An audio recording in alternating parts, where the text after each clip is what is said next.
also glints off of rivers and lakes when it passes over South America and Australia.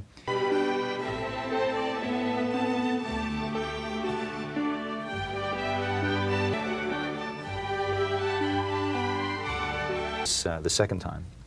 That we didn't see the first. We didn't see the first. Well, let's see. Lightning and was Central Australia and Antarctica, and the moon mainly surface liquid water. It'd be 30 range of water. Water is of water. This white solid stuff at the poles, probably there's this, if the Earth's other stuff at vapor above a liquid. So now you have it. And then the specular reflection, surface were smooth. Right. The surface were smooth. Right. That I was most interested to do is this. Right. And cows.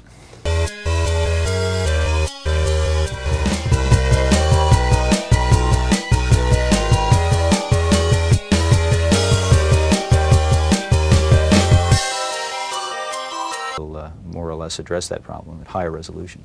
Yeah, absolutely. Have you ever, on this program, talked about your own observations? Well, no, Carl, we really appreciate that. And finally, we'd like to just close and tell you that Galileo is now, finally, we'd like about 2 hours, 33 minutes from its closest approach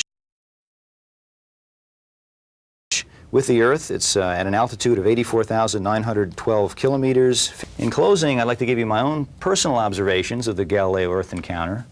Over the last 3 hours, but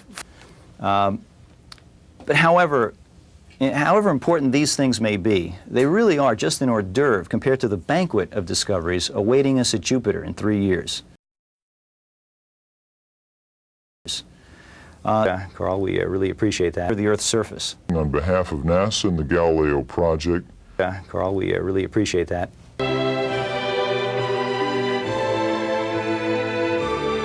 Carl, we really appreciate that. And now let's go back to the McKimmon Center, where Julie Hendry is standing by live and Dr. Carl Sagan is about to begin. And by the way, I understand that we are on public television tonight, and we own some North Carolina stations, including one that I own. Bridge, 3-story house's attic. Cornell secret honorary fraternity. Called the Tomb. The Tomb. The fraternity was disbanded, and when Dr. Sagan acquired the property, he added the present living quarters. Tell you that it wasn't a secret house of evil or anything, it was the tomb. Go down to a crawl of Carl, they hope to do, but he's not around very much. Conservative estimate, he the past 3 years. We are in pretty tall cotton here tonight, as we used to say back when we raised cotton in North Carolina. There was nothing. Not a mouse, not a footprint, not a microbe, not even an organic molecule. Breathtaking splendor and beauty. And here is the warnings of scientists and says, all this greenhouse stuff is just some theory on a planetary environment which we still insufficiently understand. Seriously. This is an issue that is extremely current today. Lydia is in Anatolia, contemporary Turkey. The tomb. Freons. And they are an especially interesting aspect of this because they are wholly man-made. You see, astronauts, many of them, in Earth orbit, seeing thin blue aura that surrounds the bright hemisphere, the illuminated hemisphere of the Earth, and our numbers have both reached a state where inadvertently we can pose a danger.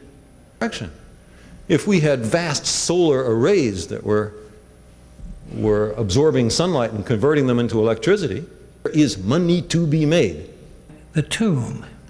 Solving these problems requires a transnational and a transgenerational perspective. The tomb. Provincializing, de-chauvinizing, an awareness of one species on one exquisite, fragile planet.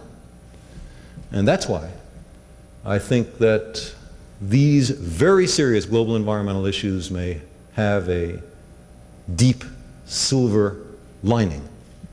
The binding up of the planet, the end of our adolescence, the approach to the maturity of our species. Thank you very much. Are all about. This latter, particularly The tomb.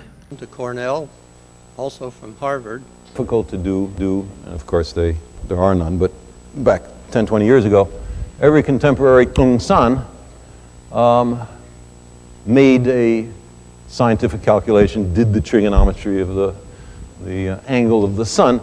That's not what it's about. This was tradition.